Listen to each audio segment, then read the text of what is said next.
The picture at your screens, the person which is shown here is a Chinese explorer, a Chinese military admiral.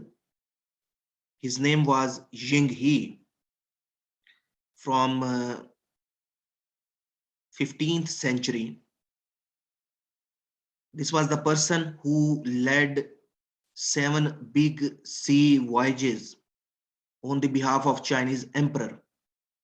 He was very fond of traveling and he wanted to explore the world. So somehow he convinced the Chinese emperor to invest money in building big ships so that he could travel the world. And he actually traveled around the world, which was known at that time. And and not only traveled, but his main purpose was to bring something new to China. And this map shows the routes of his voyage, how he traveled. And you can see he traveled almost all around the world, starting from South China Sea, then Indian Ocean, Arabian Sea, till Africa he traveled. Yes. So when he came back, the emperor asked him, "What you brought from me? You traveled all around the world, and what new you have brought to me?" And he gave this giraffe to the emperor, and he said that, "I brought this for you."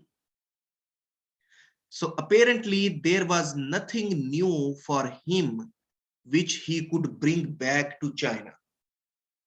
China was producing everything, and only this animal was something new which he thought could be interesting for the emperor. So he presented this animal, giraffe, to the emperor of China. He became very angry. The emperor became very angry. He said, "I have invested billions of dollars, so-called a huge amount of money in your sea voyages, and I thought that you will bring something productive and useful, and you have brought this animal to me." The point which I'm trying to make is that sometimes you do investment on something which looks new and innovative, but apparently there is no benefit of it.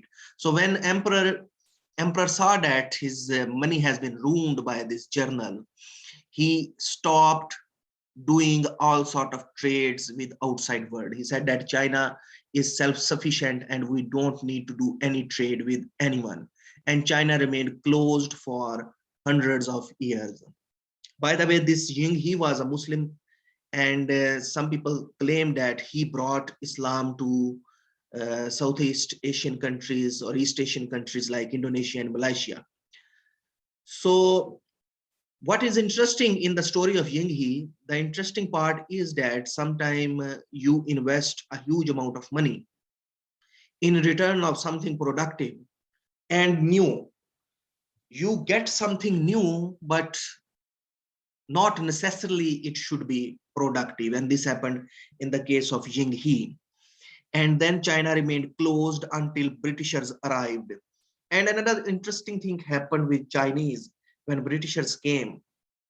Britishers started buying all sort of products from Chinese, and in return of these products, they started giving them opium. Opium, we know that opium is a narcotic. So they were buying original stuff from the Chinese, and in return, instead of paying them money or food, they were giving them opium. Majority of the Chinese population become addicted to this, and it was a catastrophic period for Chinese people.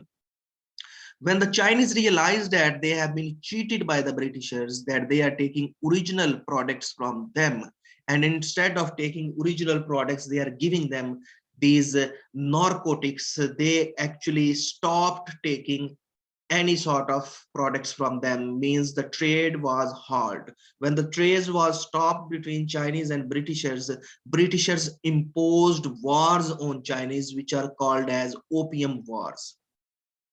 So the Chinese stopped taking narcotics in return of their products. And this is something which was not liked by the Britishers. So they imposed wars on them, which are called as opium wars. And the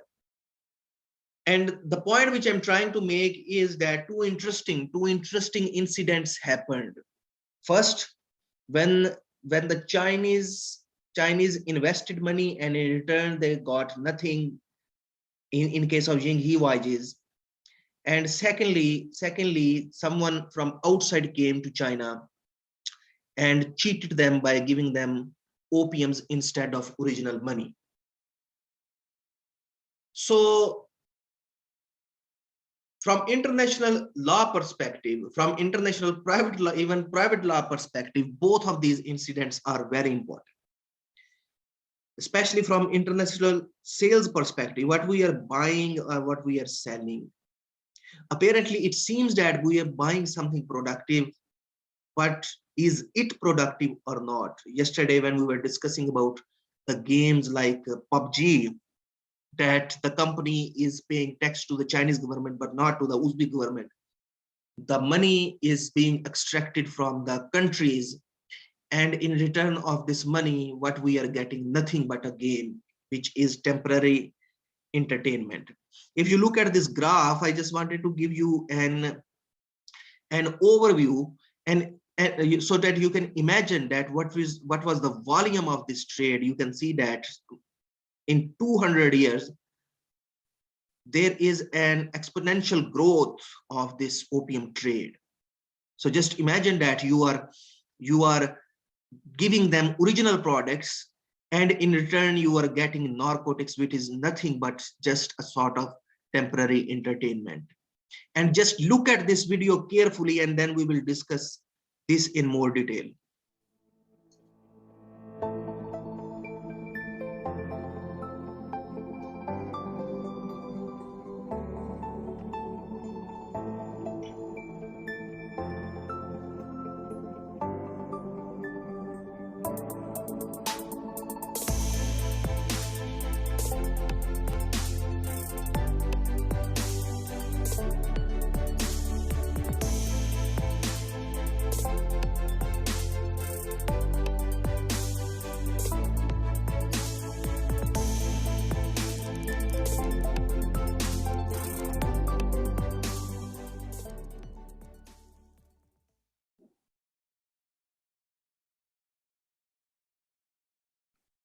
So did you see this video? What is interesting about this video is just to give you an idea that not only this, but there are numerous other entertainments available. Not only entertainments, but there are numerous other virtual products available, which we are buying, and we are paying a huge amount of money. Individual customers, consumers from different parts of the world are willing to pay dollars to get this product, which in its extent is nothing but some graphics.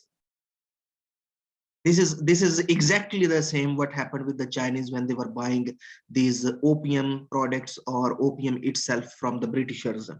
And Britishers knew that the Chinese have become addicted of this product.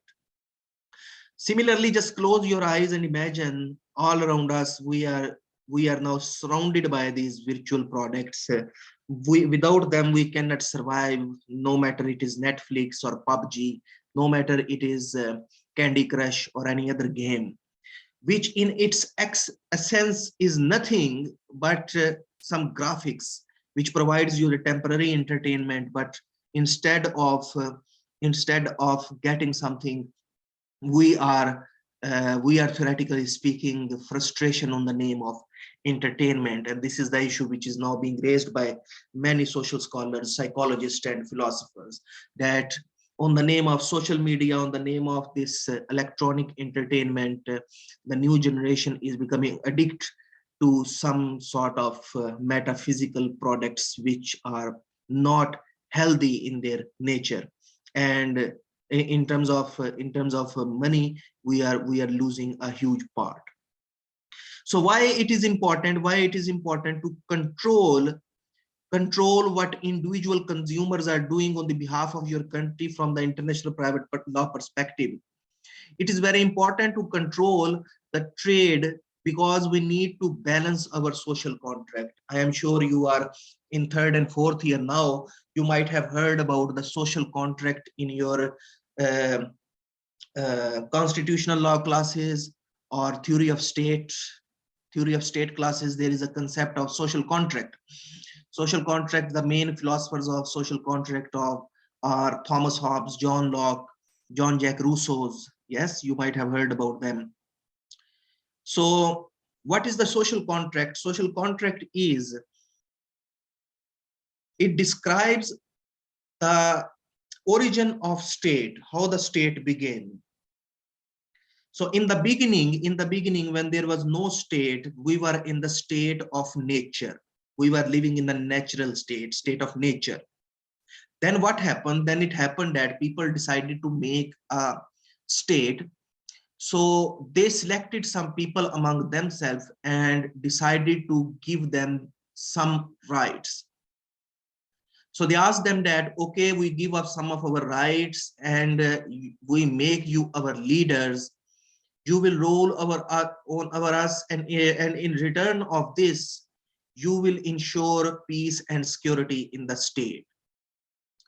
So this is how the government formed, and this is how the peace and distribution of wealth, protection of property, all side of rights were ensured. This is the concept of state of nature. So the Hobbes define this contract as the mutual transferring of rights. In the state of nature, everyone has a right to everything. There are no limits to the rights of natural liberty when you don't have a government. The social contract is the agreement by which individuals mutually transfer their natural rights, which means that we say to the government that, okay, we will follow you, and in return of this, you will give us some of the rights, you will ensure the security, you will give us food, you will give us shelter, and so on. So what the individuals are doing, it is very important to maintain a social contract in the country, and a global social contract as well. So this is another graphic representation that that we the people give power to the executives and judges in judiciary, and in return of this they provide us security and protection and ensure our life, liberty, and property. So this is how the social contract is maintained. Civil government is the proper remedy for the inconvenience of the state of nature. So if there is no government, we are in state of nature, there are so many inconveniences, people are fighting among each other. That's why we need government. For this government, we transfer the power to executive branch and judiciary. In return of this, they provide us security, and life, liberty, and property is protected. This is the concept of state of nature. So social contract of John Locke. John Locke was also a philosopher from 18th century, and he talked about natural rights. The John Locke's version of social contract theory is striking in saying that the only right people give up in order to enter into civil society and its benefit is the right to punish other people for violating rights. No other rights are given up, only the right to be a vigilant. We can see this, sometimes people make a social contract, but later they regret. We have seen this when Trump won the elections and there were a nationwide protest against the Donald Trump by American people. And they were saying that no, these elections we did a mistake, and we want to break this social contract with the government. Sometimes it happens that the social contract seems very established, but people are not happy. This was And another interesting example is the European Union. We know that the Britishers, they had a social contract with the European Union, and later Brexit happened. They said that, okay, we had a social contract with you, with the European Union, but we don't want to live with you. Now we want our separate country, and we don't want your influence anymore on us. So the social contract was broken. And I took this example in Spain. You know that the Catalonia wanted to be a separate country. These are some of the examples that sometimes we make a social contract, sometimes we make a national social contract, regional social contract, or global social contract, and later we regret that why we made this and we wanted to get out of this. Yes, and some of the examples are here. A recent incident you might have seen in Hong Kong, people were protesting against China, that why China is influencing on us. Okay, they are selling us products, we are buying their products, there are so many things which are being imported and exported between both of these countries, but why necessarily we should follow the Chinese laws and regulations? We don't want to do this because we are a separate country, means we don't want to establish a social contract with China. And we have seen these with our eyes, that how people protested against it. A neighboring, more contemporary example is that a country by forced try to establish a social contract but failed. Yes, so the point which I am trying to make is that the balancing of social contract is very important. Different products, they can disturb the social contract. For example, people or oil. If a country has oil, it is something which can disturb the social contract. If there is technology, who is this? Bukhruddin, please stop.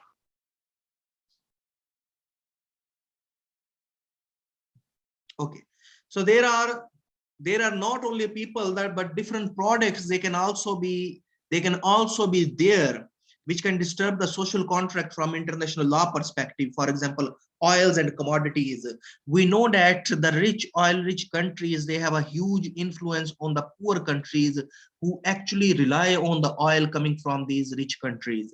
Similarly, we talk about human rights. We know about Arabian Spring, what happened in Middle East, that a single individual in Tunisia, he burnt himself because he was hungry and he didn't have anything to do in terms of job. And this was initiator of a spring, a revolution in the Middle East. Yes, which changed the world scenario.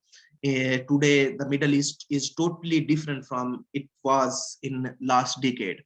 Similarly, we talk about technology. The technology-rich countries, definitely they are exerting an influence on technology-dependent countries like Central Asia.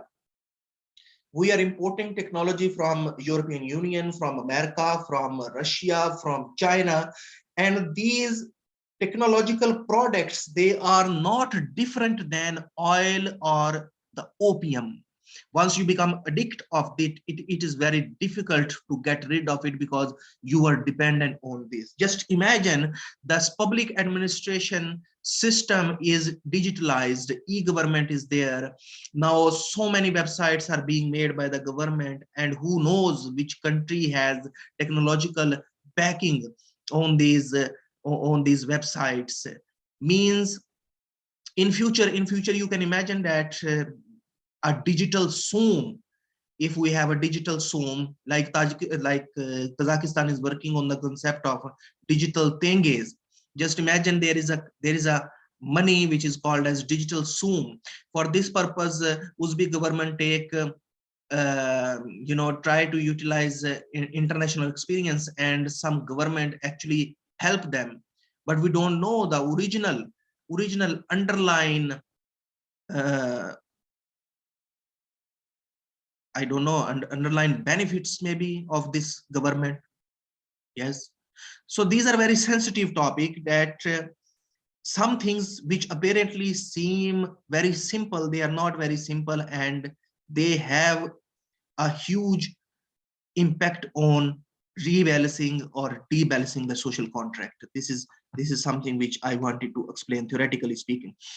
Data is new oil. Previously, you had to have gold, you had to have oil, crude oil, natural oil. But today, if you have data, you are a rich person. Data is gold. So data is new oil. You need to have data. If a country has data resources, it means that this country is a rich country. Yes, and and this is something which we were discussing yesterday in our workshop. This is something which I took from my own mobile. So Yandex sends your data to other parties. Apparently it is very easy and it is very simple for us to say that, okay, I don't care about my data. Okay, you don't care about your data being stored or being utilized by the Yandex, but you have also given permission to Yandex to use your personal data for any purposes, including sharing this data to the third parties. And we don't have any information about these third parties, who they are.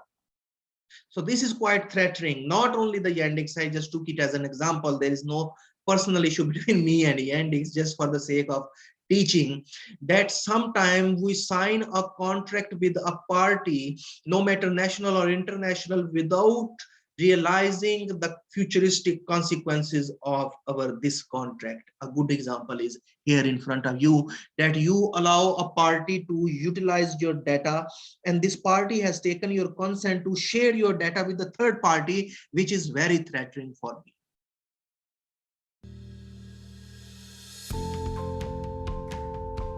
Imagine if you could search for flights, walk through a plane to select your seat, book and pay for your trip using virtual reality. We live in a 3D world. Why shouldn't we shop for our future travel this way? An Amadeus company, Navitaire, unveils the world's first virtual reality travel search and booking experience. Travelers will be able to select a destination and a date for their flight. Once selected, a traveler will pick the flight and see the aircraft seat map to select a seat.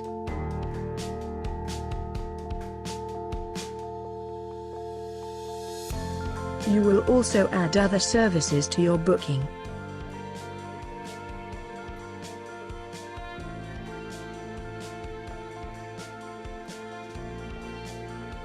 Once you have all set for your trip, you can move ahead with the payment.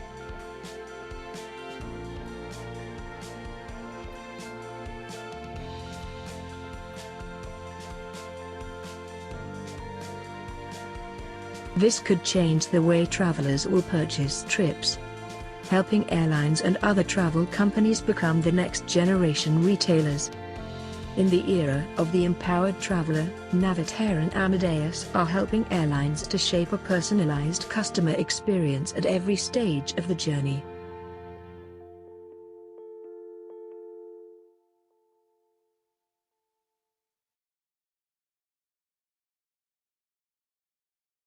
Just an example to show that in the globalized economic scenario, or just imagine the 5 year from today, when virtual reality or the meta is taking over, everything is going to connect. And this video showed that there are numerous layers of interaction between individuals and companies who will be directly interacting with your personal data. I mean, selecting from an aeroplane ticket to selecting a hotel payment, everything is being done in the virtual reality, which means your personal data is being shared. And just imagine that if there are no laws and regulations, and these parties with whom you are interacting in the virtual reality or with the virtual cyberspace are sharing your personal data with the third parties about which you have no information, it is going to be a catastrophe. I am hopeful that these things are being regulated or will be regulated by people like you and me, who are warning about the possible consequences for international private law today. But most of the decisions will be taken by the government. Yes, this is something which is actually happening, and I shared this example before as well, that it is theoretically possible to sell any kind of data, because there are people who are willing to buy all sort of data. You can make money out of your DNA. You know, DNA, those of you who have studied biology, I'm sure that at school level you have studied science, and in the science you know about DNA. DNA is our genetic makeup. There are numerous websites available who are interested in buying your personal data, which is your DNA, your genetic data. They are willing to buy this, and they are willing to pay money. So you can get the DNA sequence, you can upload it, you can do the privacy setting. There will be people who will be interested to buy. You can sell them, and you can earn a profit. Now just listen this carefully. It is nothing. It is nothing. Yes, if someone wants to take my DNA data, I don't care. But for which purpose someone will be willing to pay money for your DNA sequence? Medicine has become very advanced for the help of mankind, as well as there are many negative uses of these medical technologies. For example, we don't know that someone is using your genetic makeup to design your ethnic specific biological weapons. Someone needs the DNA from Central Asian people so that they can design a disease which will specifically impact the people of Central Asia. It is quite possible and technically possible as well. So sometimes we don't care while sharing our data. And good example is this, that you can simply, if someone say that you will get money if you will share your genetic makeup, and I don't care about my genetic makeup, I will just sell it simply. But the futuristic consequences, we cannot foresee the future, but we can just predict the possibilities by considering the technological advancements. Things are positive as well as things are very dark and have negative impact if it is not being regulated.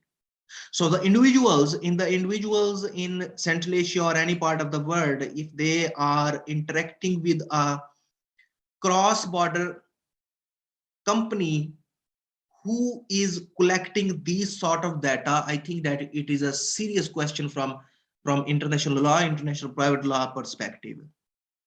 And government should take care of what individuals are exchanging with other physical bodies or legal entities in other countries.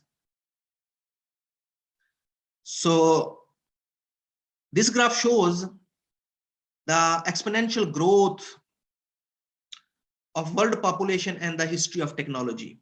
So in the last 1,000 years, we can see that we have invented so many things. And in the first workshop, we discuss about this penicillin as well, and ATM cards and PC computers and these sort of things. Yes, you can see that only in last 1,000 years, we have done tremendous achievements, and in comparison to what we have done in the 1,000 years, we are going to do in next 100 years. And the interesting thing about this graph is, and all the inventions which are mentioned here, that they are directly influenced by some sort of data which is being collected by someone and being processed by someone. So to put everything in perspective, theoretically speaking, if someone asks you what world has become, so which theory explains what is happening now in the world, I would say that we have entered in the era of digital constitutionalism. What does it mean by digital constitutionalism? It's mean that the technology is driving laws.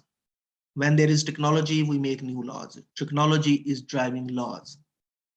So we have entered in the era of digital constitutionalism, where technology is driving all sort of laws at national and international level. And this is a graph which I showed you in terms of competition with regard to technology. Uh, Central Asia is actually contesting in these indexes and ratings. GovTech Maturity Index, ICT Development Index, Business to Consumer E-commerce Index, Blockchain and Cryptocurrencies Regulation Index. These are some of the indexes besides these last two, AI Readiness Index and Ethical AI Index. Only Kazakhstan is contesting in these two indexes. So these are the indexes which actually show us a comparative picture of what is happening in our countries with regard to these technological innovations, and governments are trying to improve their ranking and rating in these indexes. Yes, which shows that by hook or crook they are willing to share their data with these international rating agencies or organization without looking at the consequences, how their data will be utilized. The main purpose is to paint a good image of the country, which means to improve their rankings in these ratings. World has become globalized, which we have discussed previously. Everything is connected, and this is an example which I'm going to show you now. Welcome to the Henel Hotel. If you want to check in, please press 1.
Internet of Things, when all the things will be installed with internet, things will be communicating with each other, and the individual's control, I mean, I'm talking about human capabilities without any technological assistance. Yes, just imagine, humans are not trained to monitor or supervise everything what these things are doing among each other. Yes, so just imagine that everything is connected with internet and everything is communicating with each other.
And this graph,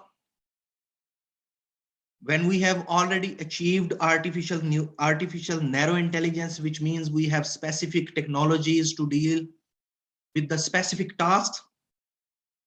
And imagine this graph going towards human 2, where human consciousness will be installed into another physical body, theoretically speaking, and scientists are working on this, or at least artificial general intelligence will be achieved very soon.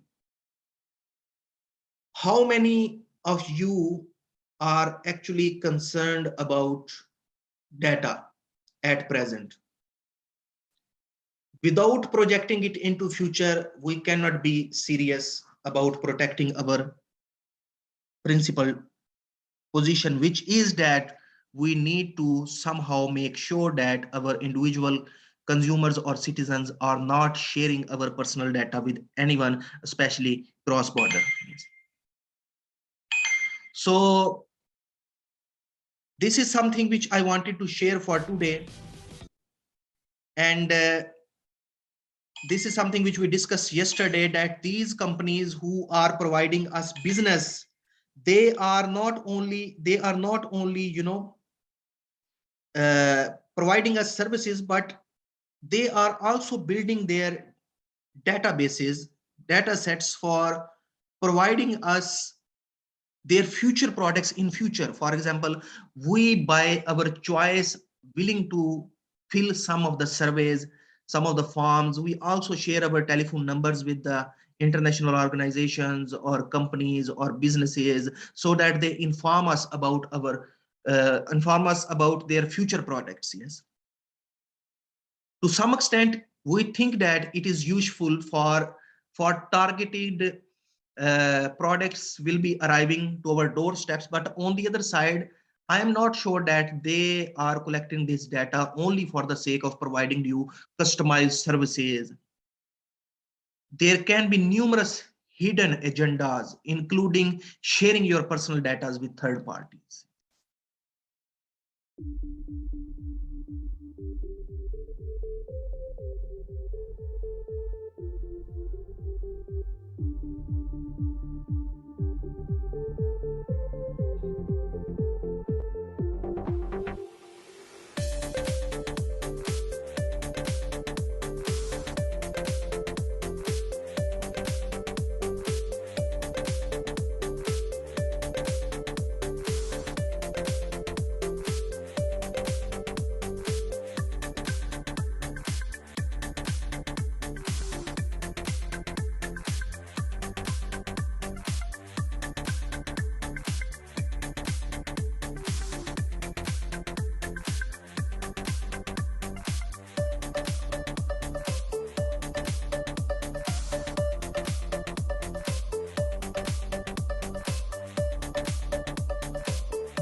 We are now thinking about 5G technology, which will provide us high-speed internet. There are numerous private initiatives. For example, our friend Elon Musk has recently launched, thousands of satellites in space to provide us high-speed internet. Private initiative. It is a private initiative. Many governments are trying to sign a deal with Elon Musk with Elon Musk so that they can provide them the high speed internet.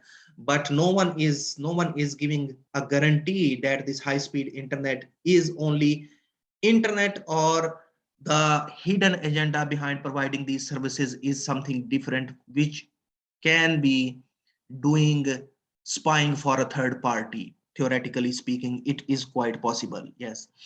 So this is just an example that how individuals from one country are interacting with the private companies with the and other countries, and money is flowing, but no one cares about money. We are now talking about data, that this is something which is completely being ignored by the individuals as well as governments, that if the money flows from one part of the world to another part of the world, we become very careful. But what about the data which is being shared by the individual customers of your country with international businesses which are located in another country?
A good example of that, we on the name of entertainment are willing to pay money for something which in its essence is fake, like these dolphins. So on the name of entertainment, we are willing to pay money to any party regardless of being interested in the origin of this company or why they are so much interested in our country. These are some of the examples which I have shared with you, and these are some of the futuristic threats with regard to data.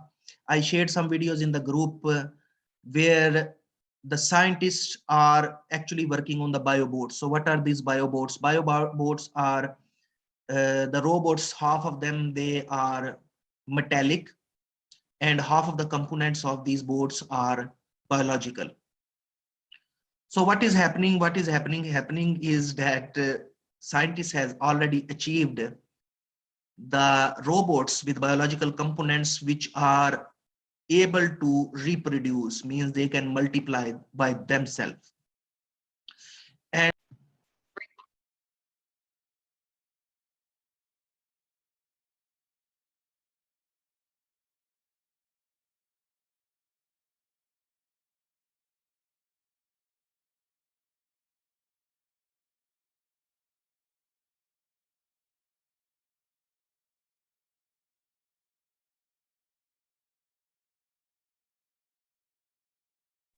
let's have a, I think there was a